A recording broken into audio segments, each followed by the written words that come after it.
Chilli powder, ಸಖತ್ ಖಾರ ಬಣ್ಣ ಮತ್ತು ರುಚಿ ಆಚಿ ಚಿಲ್ಲಿ ಪೌಡರ್. ಆರ್ಎಸ್ಎಸ್ ಚಟುವಟಿಕೆಗಳಿಗೆ ನಿರ್ಬಂಧ ಹೇರಲಾಗಿದೆ. ವಿಧಾನ ಪರಿಷತ್ ಸದಸ್ಯ ಬಿಕೆ ಹರಿಪ್ರಸಾದ್ ಅವರು ಒಂದು ಸುದೀರ್ಘವಾದ ಪೋಸ್ಟ್ ಅನ್ನ ಮಾಡಿದ್ದಾರೆ. ಕೈಯಲ್ಲಿ ದೊಣ್ಣೆ ಹಿಡಿದು ಭಯ ಹುಟ್ಟಿಸಬಹುದು, ಯಾವುದೇ ಕಾರಣಕ್ಕೂ ಪ್ರೀತಿಯನ್ನ ಹುಟ್ಟಿಸೋದಕ್ಕೆ ಅಥವಾ ಭರವಸೆ ಮೂಡಿಸೋದಕ್ಕೆ ಸಾಧ್ಯ ಇಲ್ಲ. ಬಿಎಲ್ ಸಂತೋಷ್ಗೆ ಟ್ಯಾಗ್ ಮಾಡಿ ಪೋಸ್ಟ್ ಹಾಕಿದ್ದಾರೆ ಬಿಕೆ ಹರಿಪ್ರಸಾದ್ ಅವರು. ದ್ವೇಷದ ಬೀದಿಯಲ್ಲಿ ಪ್ರೀತಿ ಹುಟ್ಟುವುದಾದ್ರೂ ಹೇಗೆ? ಭಯದ ವಾತಾವರಣದ ನಿರ್ಮಾಣ ಅನ್ನೋದು ಸ್ಪಷ್ಟ. ಅಂದರೆ ಭಯದ ವಾತಾವರಣ ನಿರ್ಮಾಣ ಮಾಡ್ತಾರೆ ಅಷ್ಟೇ. ಅಂಥದ್ರಲ್ಲಿ ಆತ್ಮವಿಶ್ವಾಸ ಆಗಲಿ, ಧೈರ್ಯ ಆಗಲಿ, ಭರವಸೆ ಆಗಲಿ ಅದು ಸಂವಿಧಾನದಿಂದ ಮಾತ್ರ ಸಾಧ್ಯ ಅಂತೇಳಿ ಪೋಸ್ಟ್ ಮಾಡಿದ್ದಾರೆ ಬಿಕೆ ಹರಿಪ್ರಸಾದ್ ಅವರು.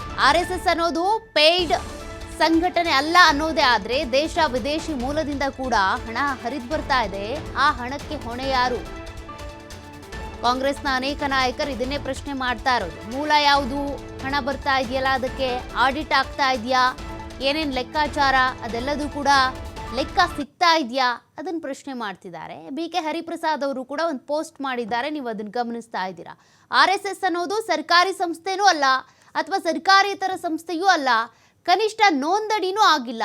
ಹಾಗಾದರೆ ಇದೊಂದು ಭೂಗತ ಸಂಘಟನೆ ಅಲ್ವಾ? ವಿದೇಶದಿಂದ RSSಗೆ ಮಾತ್ರ ಹಣ ಬರಲಿ ಎಂಬ ಕಾರಣಕ್ಕಾಗಿ ಅಲ್ವಾ ಈ ರೀತಿ ಮಾಡಿರೋದು? ಇನ್ನು NGOಗಳಿಗೆ ವಿದೇಶಿ ಫಂಡ್ ಬರೋದನ್ನು ನಿಲ್ಲಿಸಿದ್ದಾರೆ. 100 ವರ್ಷದ ಇತಿಹಾಸದಲ್ಲಿ ದೊಣ್ಣೆ ಹಿಡಿದು ಸಾಗಿರುವ ಪಥಸಂಚಲನದಿಂದ ಸಮಾಜಕ್ಕಾಗಿರುವಂಥ ಲಾಭ ಏನು?